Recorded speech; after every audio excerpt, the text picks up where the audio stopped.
Merci Agnès. Je vais m'en tenir aux 20 minutes parce que sur ce sujet qui me hante depuis plus de 30 ans, je serais capable d'être beaucoup trop long. Donc je vais m'en tenir. Comment vous dire? C'est vrai que j'ai l'impression que ça fait d'ailleurs un peu plus de 30 ans que cette question de la pauvreté et de l'inégalité me hante. Et je la trouve tout le temps toujours sur mon chemin, comment dire. Il y a presque 20 ans, j'ai publié un livre qui s'appelle La refondation du monde, dont la première partie s'appelle Le projet inégalitaire.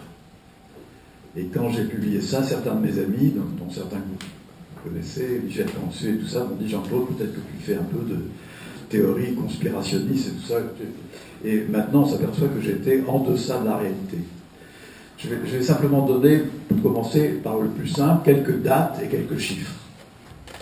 Pour être, pas dans le gazeux, mais pour être dans les choses précises. Quand on remonte un petit peu en arrière, on s'aperçoit qu'aux États-Unis, d'abord, puis ensuite en Angleterre, puis ensuite en France, l'explosion de l'inégalité date du début des années 70.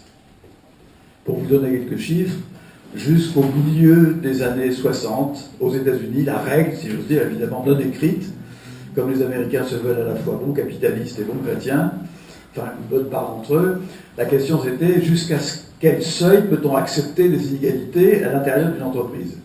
Quelle est la fourchette acceptable au sein d'une entreprise entre le moins payé et le plus payé?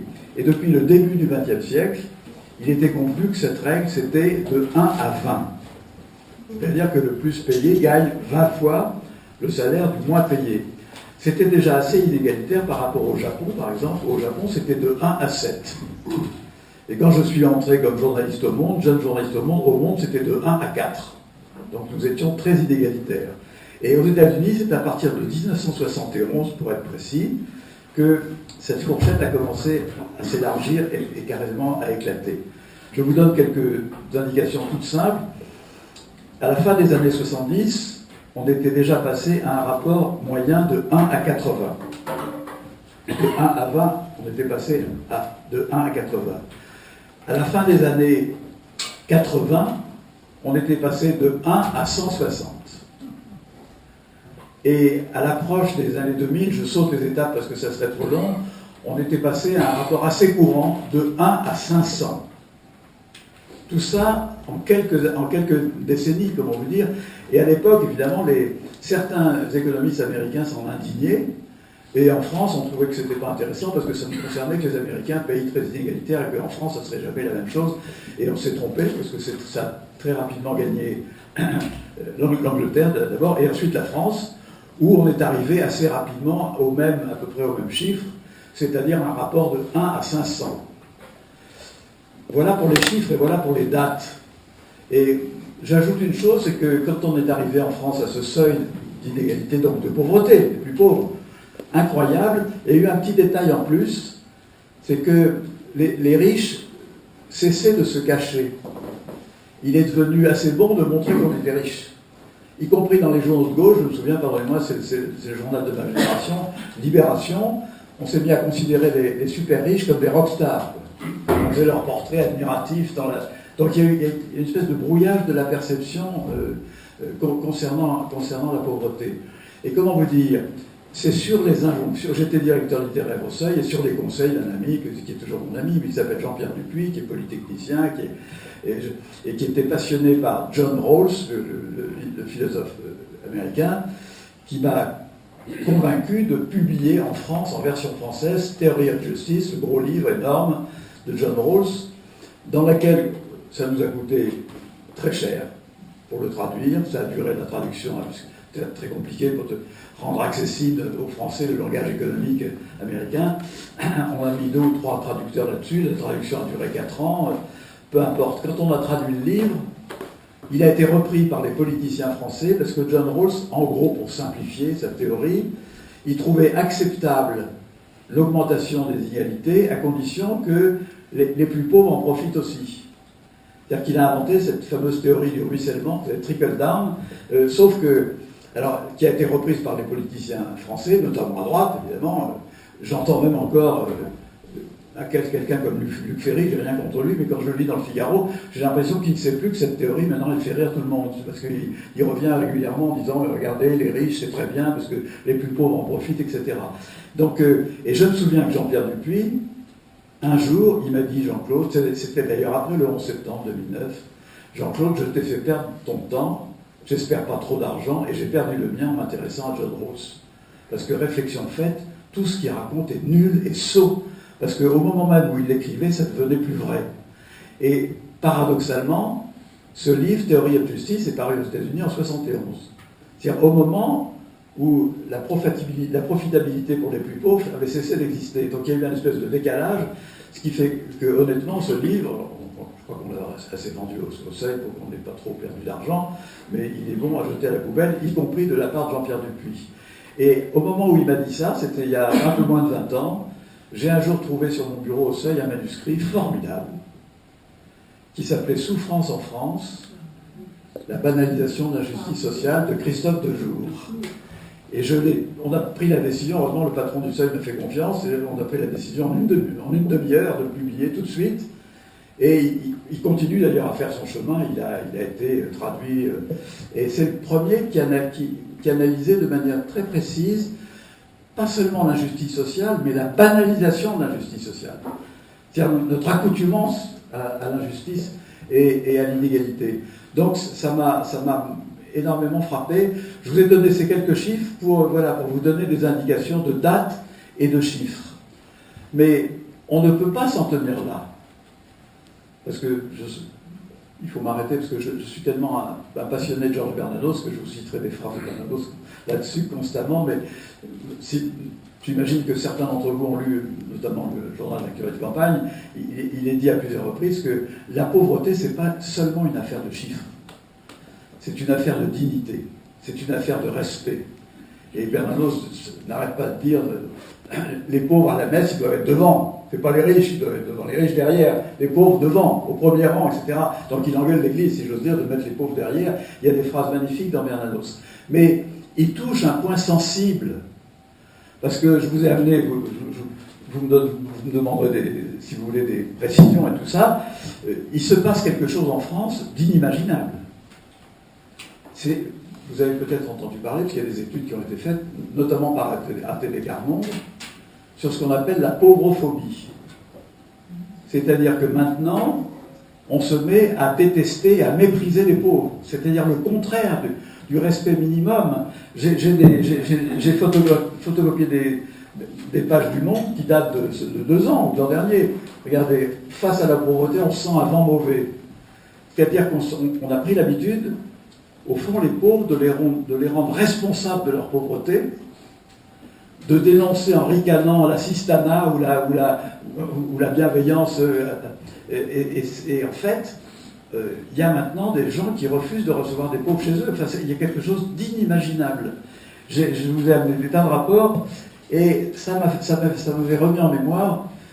Peut-être que certains ou certaines d'entre vous ont vu La Traversée de Paris, le film de 1956 de Claude Autant-Lara.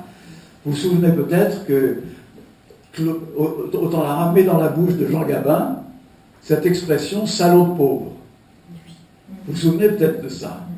Et à l'époque, on ne comprenait pas, mais je peux vous dire que maintenant, salaud de pauvre, c'est dans les journaux tous les jours. C'est-à-dire qu'il y a une espèce comme ça de dédain, de rejet, de mépris des pauvres qui est plus grave que tout. Parce que ça répond même au-delà de la question pourquoi nous tolérons la pauvreté, pourquoi nous habituons à elle, parce que tout est dit. Parce que les pauvres, au fond, on en revient, je ne veux pas être en plus rajouter, parce que je corrigerai après avec une réflexion, mais on en revient au fond à la situation de la fin du XIXe siècle, où les pauvres étaient des classes dangereuses. C'est des types...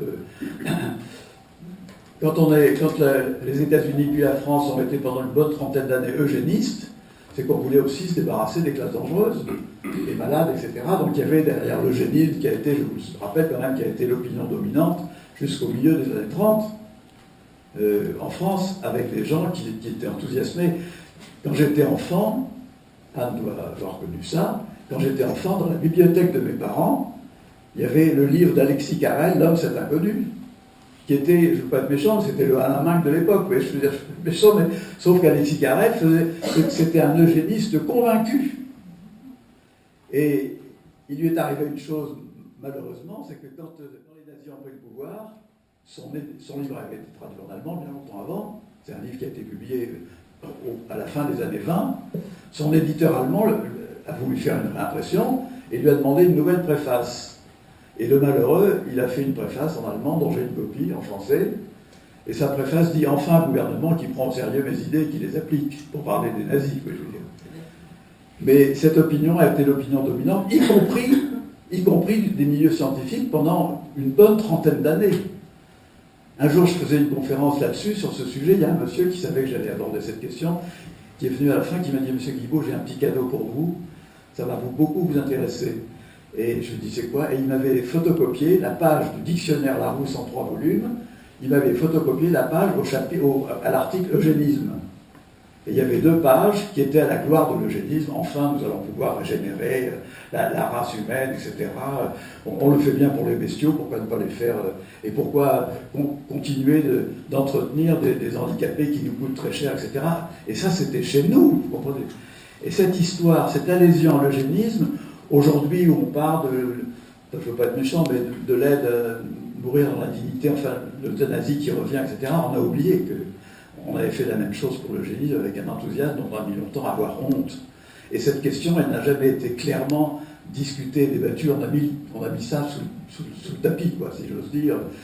Donc, comment vous dire, c'est vrai que cette banalisation de l'injustice sociale, cette méchanceté à l'égard des pauvres, ce rejet des pauvres, moi, ça me fait un frisson parce que ça nous ramène tellement longtemps en arrière.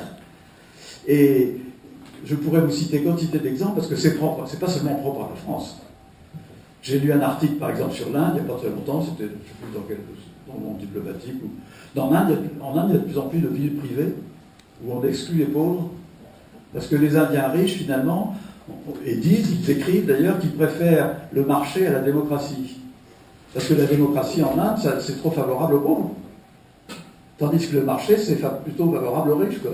Donc il y a cette grande distinction que Michel Albert, un ami de Michel Cantu, Michel Albert a fait un texte magnifique en disant la grande différence entre le marché et la démocratie, c'est que pour le marché, 1 euro égale une voix, tandis que pour la démocratie, 1 âme égale une voix. Et c'est tout à fait la différence, quoi. Donc, c'est vous dire si cette question, elle me hante, et on pourra en parler longtemps, donc je vais pas dépasser mes 20 minutes. Je vais tout de même, pour la fin, faire un petit correctif, qui pour moi est une énigme. Je vous demande de m'aider à y voir plus clair dans cette énigme. Et puis je ferai une petite allusion à Léon Blois, parce que ça, je suis très content que son arrière-petite-fille soit là. Et je vais vous dire pourquoi. Mon interrogation est la suivante. Nous sommes apparemment des sociétés devenues dures, devenues tolérantes à l'égard de l'inégalité, de l'injustice. Dans le même temps, nous sommes beaucoup plus attentifs aux injustices et aux inégalités quand elles ne sont pas d'ordre économique.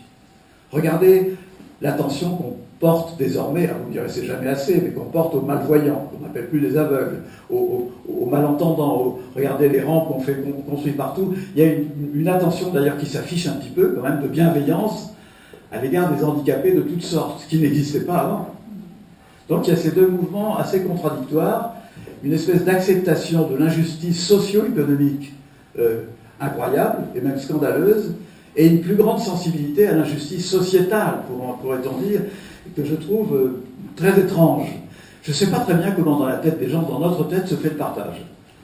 Pourquoi on est plus ému par la différence entre un bon voyant, entre un voyant et un malvoyant, ça a l'air de nous toucher plus que la différence entre un pauvre et un riche.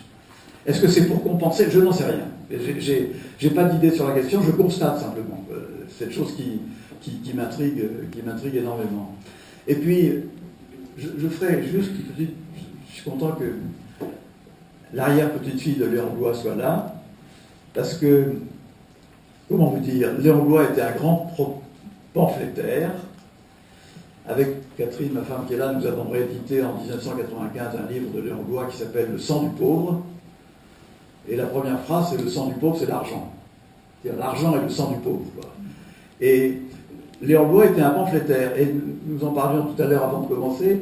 On a le sentiment qu'aujourd'hui, les chrétiens n'osent plus être pamphlétaires. Il faudrait que les chrétiens parlent doucement, il ne faudrait pas choquer, etc. Comme si tout d'un coup, le fait d'être chrétien, ça devait nous interdire de hausser la voix. Mais dans l'histoire du christianisme, il y avait des pamphlétaires incroyables. Même Pascal était capable, dans les pensées, d'avoir des phrases de pamphlétaire. Si vous avez lu l'Affrontement chrétien d'Emmanuel Mounier, pourtant Dieu sait si Mounier il était sage et tout ça, mais il a des accents. Aujourd'hui, on n'ose plus. Et quant à Bernanos, je pourrais vous dire, je vous invite à acheter les deux Pléiades, les deux volumes de la Pléiade, ce qui s'appelle Écrit de combat tome 1, Écrit de combat tome 2. Vous allez être sur les fesses en lisant ça, tellement c'est prodigieux d'intelligence et de violence, mais de violence généreuse, quoi. Pour les pauvres et contre les riches, contre le cléricalisme et pour l'Église. Donc c'est une espèce de violence. Et pourquoi aujourd'hui, il faudrait qu'on parle à mi-voix? Moi, que je fais un bloc-notes dans la vie depuis assez longtemps, quand je hausse un peu la voix, il y a toujours des lecteurs qui écrivent au journal en disant on a bien aimé l'article de M. Guillaume, mais quand même, on attendait du chrétien un petit peu plus de douceur, un peu plus de compréhension. J'ai envie de dire non, il y a des moments, il ne faut pas être doux. On vient de rééditer chez la collection Folio, on va faire dans 2 volumes, les conférences d'Albert Camus. Et dans une de ces conférences, qui date de 1946, il dit on n'attend pas des chrétiens qu'ils soient doux et qu'ils sourient. Parce que des gens qui sourient, il y en a plein autour de nous, etc. On attend qu'ils crient ce qu'ils pensent, et qu'ils crient leur colère devant l'injustice, quoi. Et pourquoi aujourd'hui nous sommes sans voix, nous sommes coincés, nous sommes... Alors moi, sans en rajouter trop dans la vie, j'en mets quand même, chaque fois que je peux en mettre une giclée de colère, quoi, j'en mets et je continuerai à en mettre parce que il ne faut pas que nous perdions la voix.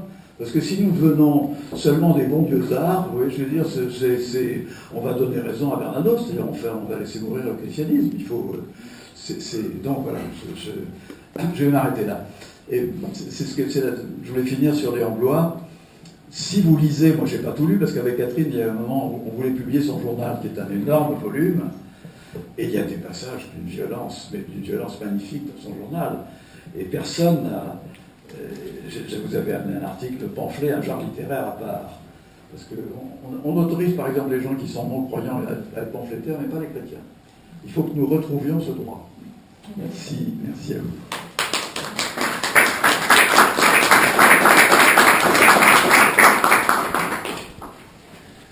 Alors, je prends le relais. Merci beaucoup, Jean-Claude, pour tout ce que nous venons d'entendre. Je fais un petit lien, ça me vient en vous écoutant à la fin de votre propos, et ça vient à cause de Léon Bloy, et ça vient par Maritain, qui avait une très très jolie formule.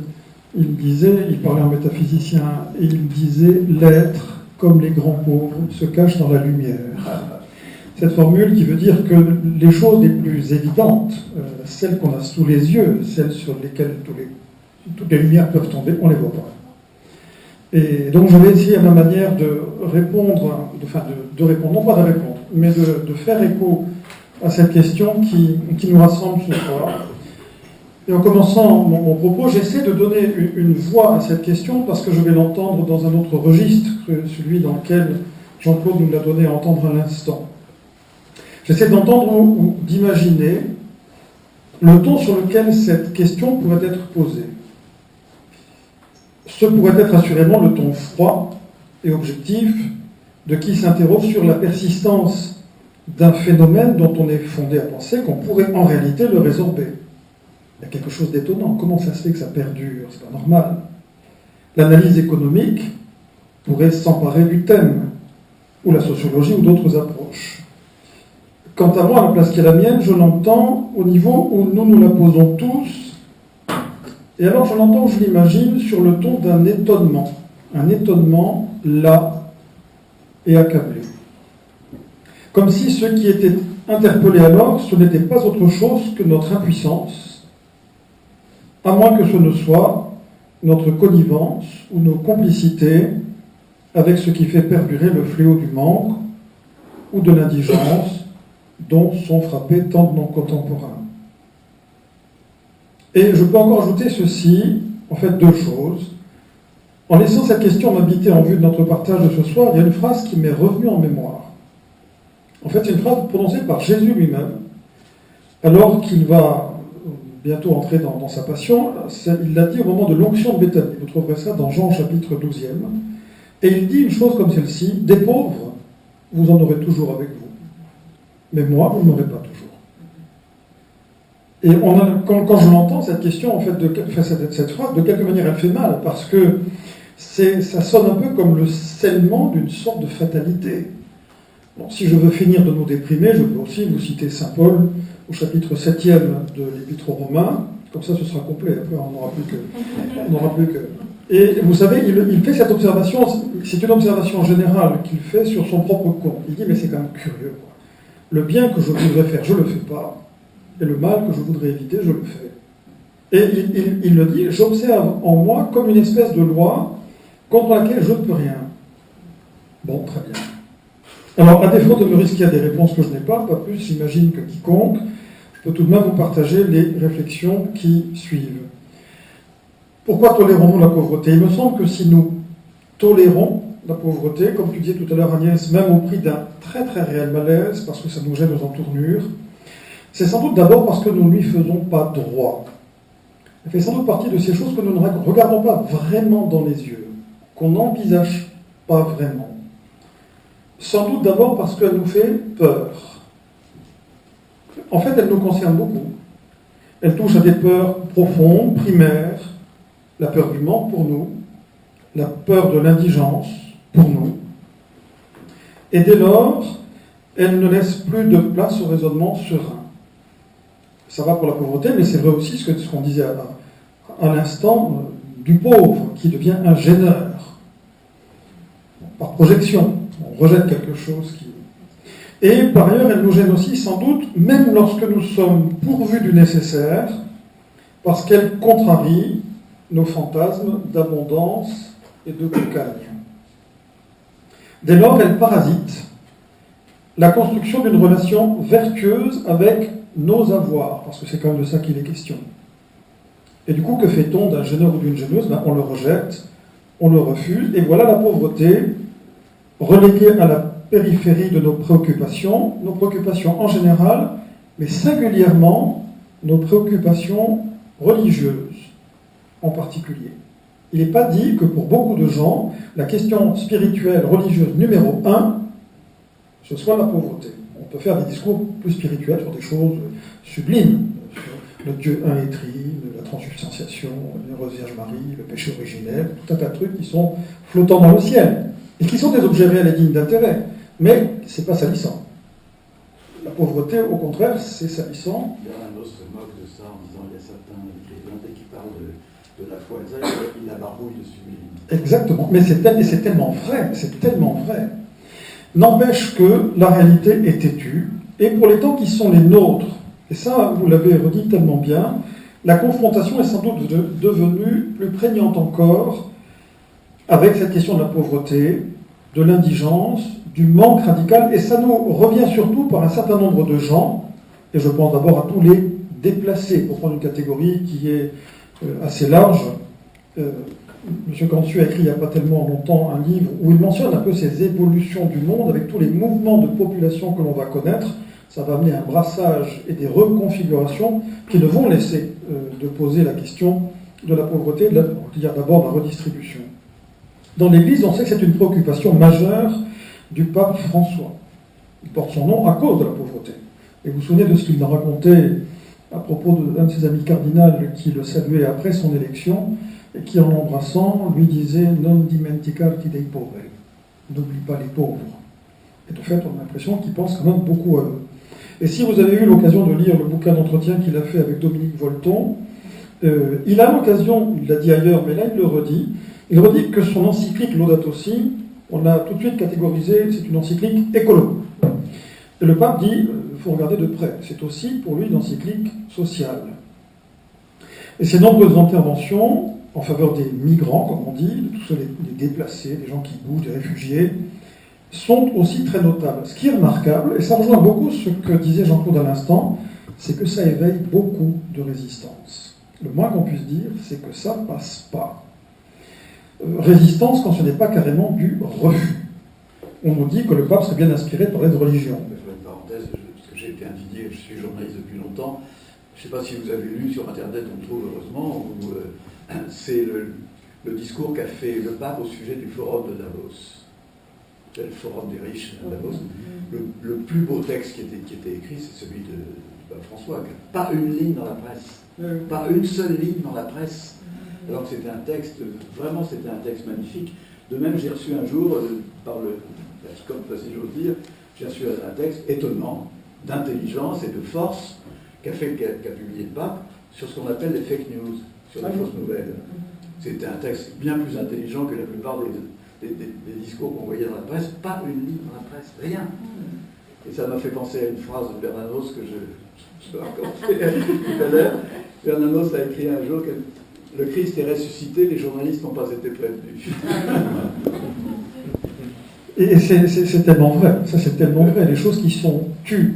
Il y a quelque chose qui me frappe encore davantage, c'est la manière dont c'est reçu ou pas reçu au sein même de la communauté croyante. Et ça c'est quelque chose qui est marquable. Je l'entendais, mais pas plus tard que cette semaine, puisque je reçois beaucoup de gens, quelqu'un qui me dit, mais enfin qu'est-ce que c'est que ce pape qu'il se mêle de religion et pas de politique.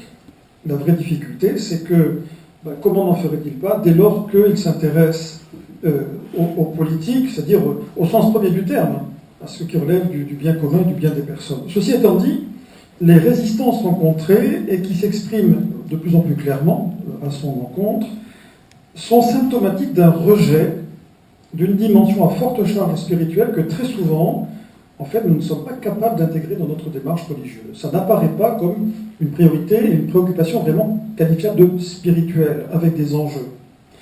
Pourtant, nos circonstances nous poussent à le faire, car nous n'échapperons pas aux mutations que notre monde traverse.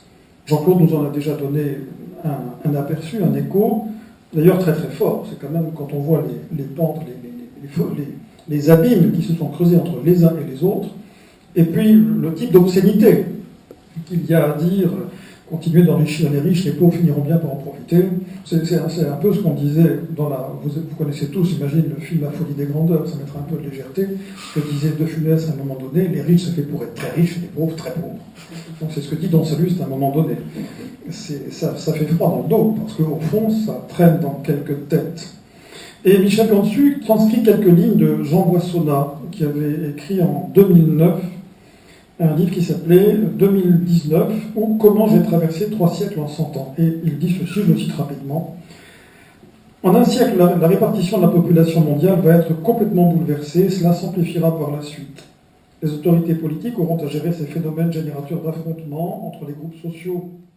La lutte des ethnies se substituera à la lutte. Mais les armistices sociaux seront peut-être plus difficiles à négocier dans ce cas que dans celui de la lutte des classes. Nous serons en présence de la plus grande révolution du XXIe siècle. Elle ne sera pas sans conséquence sur les autres révolutions de notre époque, révolution technologique, révolution économique, révolution sociale, politique et culturelle. L'espèce humaine est entrée en mutation. C'est-à-dire qu'on rentre dans le dur. La vie, c'est du réel. La réalité est têtue. Sommes-nous alors si loin de la question qui nous rassemble ce soir? Pas tant que ça. Pourquoi? Parce que les soubresauts de l'histoire, les revers de fortune, les aléas de l'humain, dans les circonstances si diverses qui lui sont faites, bénéfiques ou adverses, c'est très précisément la matière de la Bible. En fait, on ne parle que de ça, de bout en bout.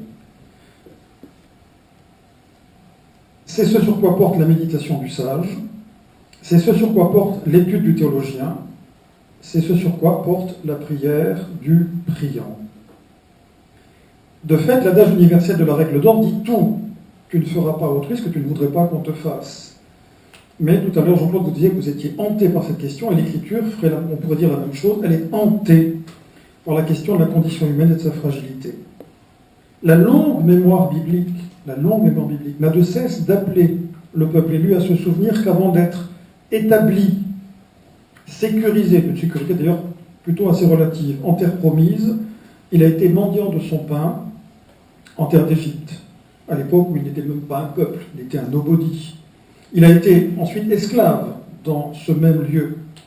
Ensuite, il a été errant dans le désert, crevant de faim et de soif, au point de tenter Dieu. Vous pourriez relire Exode 17, c'est la grande épreuve avec Massa et Meriba, ou le psaume 94. C'est intéressant de noter que chez l'un des plus anciens prophètes, Amos, la place qu'occupe dans ses préoccupations et sa prédication le binôme pauvreté-injustice. Pauvreté-injustice. Cet homme-là, c'est un homme du 8e siècle avant Jésus-Christ qui va littéralement hurler. Le texte dit rugir. Rugir. Bon, pamphlétaire qui rugit, ça existe quand même dans la Bible. On a quelques-uns qui ouvrent la bouche pour rugir parce que le Seigneur lui-même rugit contre son peuple. Et il va rugir sa prédication à l'encontre de ceux qui, dans le royaume du Nord, il exerce son ministère auprès du temple de Bethel, perpètrent l'injustice et du coup sèment et démultiplient la violence.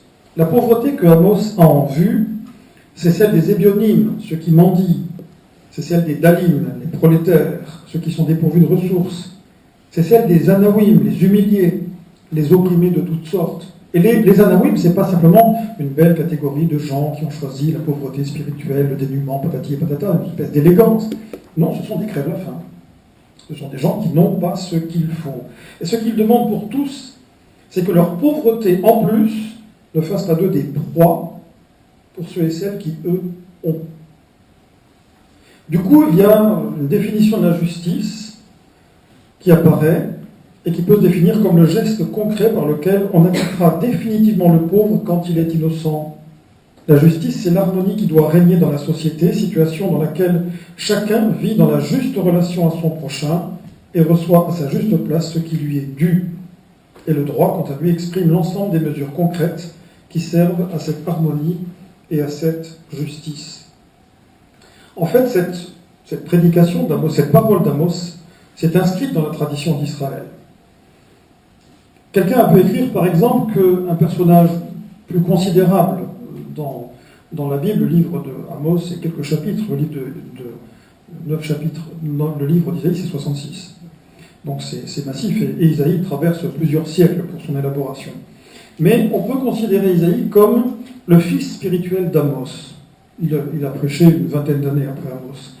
Et Isaïe, lui aussi, en bon prophète, parce que c'est quand même une bonne partie du travail des prophètes, vous pouvez le lire en 5, 8, 10 d'ailleurs aussi, Isaïe ne se fera pas faute de hurler contre eux. Il dira quelque part, ce peuple qui m'honore des lèvres, mais son cœur est loin de moi. Pourquoi son cœur est loin de moi? Parce qu'il me fait des salamalek quand il s'adresse à moi comme Dieu, quand il m'offre son culte. En fait, son culte est creux, parce que pendant ce temps-là, il laisse crever le pauvre et ne s'en occupe pas. Isaïe 29, par exemple. Plus tard encore, Sophonie, qui lui sera le prophète du Messie pauvre et modeste. Sophonie, c'est plus tard, Sophonie, c'est le 7e siècle, 622. Et alors, lui aussi, on appellera à la justice, la tzedaka. Cherchez le Seigneur, vous tous les humbles de la terre qui accomplissez ses ordonnances, cherchez la justice, cherchez l'humilité. Et on pourrait citer encore tant et tant de passages de la Torah ou d'autres livres bibliques. Je ne peux pas résister à vous citer Lévitique 19. Dans Lévitique 19, vous avez dans tout le chapitre une diatribe féroce contre ceux qui se comportent mal vis-à-vis du pauvre. Et ça se termine par cette phrase qui n'est pas du Nouveau Testament. Jésus la reprend de là. Tu aimeras ton prochain comme toi-même. Je suis Adonai. Donc c'est quelque chose qui est ainsi, et c'est ça que je voulais surtout vous dire ce soir, c'est la pauvreté. Et très précisément, le combat contre la pauvreté, elle est à chaque pas de la révélation biblique. C'est-à-dire qu'il y a là quelque chose qui devrait nous travailler. Pourquoi? Parce que c'est l'Éternel, Adonai, qui y est personnellement impliqué. Amos rugit sa prédication parce que Adonai rugit contre l'injustice qu'il ne supporte pas. Et c'est dans ce combat contre la pauvreté que l'Éternel se révèle. Si vous prenez quelque chose comme Exode 3,14 par exemple, vous savez, c'est le moment où Moïse rencontre l'Éternel, il garde les troupeaux, il voit le buisson ardent, il s'approche, et il s'entretient avec celui qui se manifeste là. Alors on a la fameuse formule « je suis qui je suis, je suis qui je serai ». Je crois qu'il y a une cinquantaine de traductions possibles, je ne vais pas toutes vous les faire. Mais en tout cas, « je suis » envoie Moïse vers le peuple. Mais il faut bien faire attention. À ce moment-là, Dieu ne se révèle pas du tout comme une espèce d'en soi pour soi, dans sa sublime solitude ou plénitude. Il se révèle tout au contraire comme celui qui est pour son peuple. Il faudrait écrire ça, vous savez, des tirets, comme on fait parfois quand on n'arrive pas à trouver un bon mot. Et donc, il est vraiment celui qui est pour son peuple. Le Nouveau Testament porte la même préoccupation, Et personne ne devrait songer que la première béatitude, celle des pauvres de cœur, n'est pas grosse de la longue mémoire biblique de l'expérience de la pauvreté. Mais pas seulement, il y a aussi l'expérience de la difficulté à s'établir dans une juste relation avec nos avoirs. Et c'est vrai que si vous regardez, Jésus parle souvent de ça. Et je cite simplement une phrase qu'on peut retenir, elle est dans Matthieu 6, c'est-à-dire dès le début, dès l'entrée en matière en quelque sorte, Jésus enfonce un coin en disant « Vous ne pouvez pas, il n'y a rien à faire, servir deux maîtres. Vous ne pouvez pas servir Dieu et l'argent. » Luc a repris ça aussi, mais Jésus le dit très très fortement, ça. Et il n'aura de cesse que d'y revenir. Alors pour le coup, je pourrais vous passer tout le Nouveau Testament. C'est presque une incidente, mais ça m'est quand même venu. Je repense au jardin premier, le jardin de la Genèse, celui qu'on appelle l'Éden. Comme j'ai déjà eu l'occasion de le dire ici, apparemment un espace où tout se passait bien, et aussi un espace dangereux, parce que c'est là qu'on a fait la première bêtise qui, paraît-il, nous vaut toutes nos avanies. Donc, l'homme y a été placé, je l'observe, il ne manquait de rien. Il ne manquait de rien, pourtant j'ai compris. Simplement, il n'avait pas tout à fait accès à tout ce qui était disponible. La question se pose encore de savoir pourquoi, à un moment donné, le curseur s'est trouvé déporté davantage vers ce dont on avait envie, plutôt que de se mouvoir dans le spectre de ce dont on a, ou ce dont on peut avoir vraiment besoin. Envie, besoin. Je dis, on se pose encore la question, et on n'en finira pas de se la poser. Nous sommes contemporains de cette expérience première, qui est aussi une expérience perpétuelle. Nous n'en finirons pas de l'être. Alors la question, c'est ce que tout à l'heure Jean-Claude se posait aussi, est-ce qu'on est condamné à l'impuissance et à la déprime, comme j'ai commencé de le faire en parlant, d'abord contre nous-mêmes, plus encore que contre des modèles économiques néfastes ou des systèmes de profit aussi puissants que pourris? Est-ce que nous sommes condamnés à la tristesse aussi de la mauvaise conscience? Parce que c'est très impur notre mauvaise conscience sur la pauvreté. Je ne suis pas complètement sûr. À ce sujet, je repense à deux choses. D'une part, l'intuition qui a été portée par certains saints. Je suis très frappé en particulier, évidemment, j'y reviens, par saint François et, je pense, dans sa foulée, par saint Dominique. Pourquoi? Parce que, à leurs yeux, il devait pouvoir exister. Alors, dans le cadre, ils l'ont trouvé ça dans le contexte d'une église extrêmement riche, complètement gâchée par ses richesses. Ils ont songé qu'il pouvait exister une pauvreté heureuse, qui précisément ne se délecterait pas de façon masochiste dans le manque pour le manque, mais au contraire relèverait le défi de s'en tenir à une logique de besoin réel. Ces figures, et d'autres bien entendu, suggèrent une réponse à la question qui nous donne à penser ensemble ce soir. Peut-être qu'elle est à chercher dans la direction d'une vraie sobriété de vie.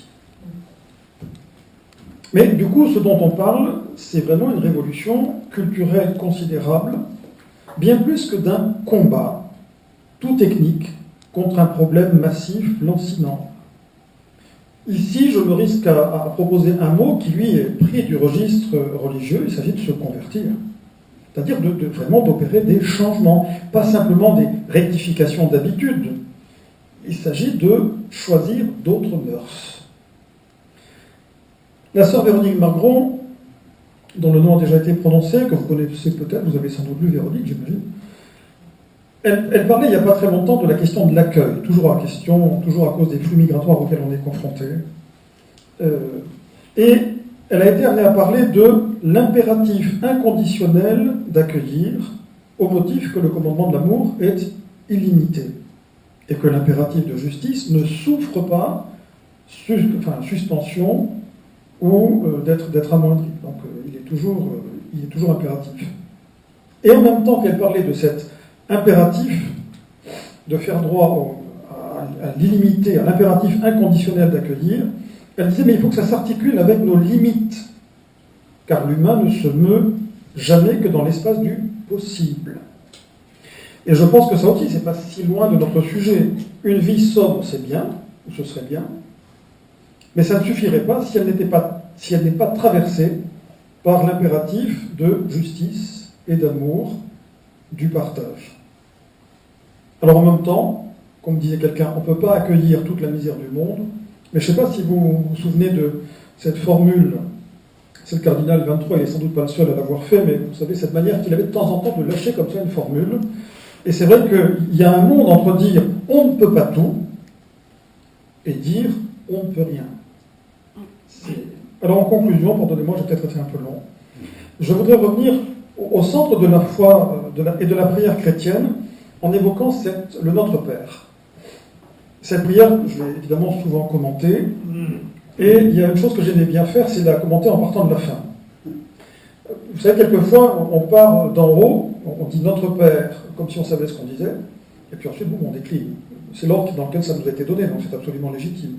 Moi, je me suis dit peut-être que parfois on pourrait repartir d'en bas, remonter cette échelle comme autant d'apories, parce que toutes les demandes sont plus ébouriffantes les unes que les autres, et puis peut-être qu'en arrivant en haut, quand on dirait Notre Père, on commencerait à repenser un peu ce qu'on dit, vraiment.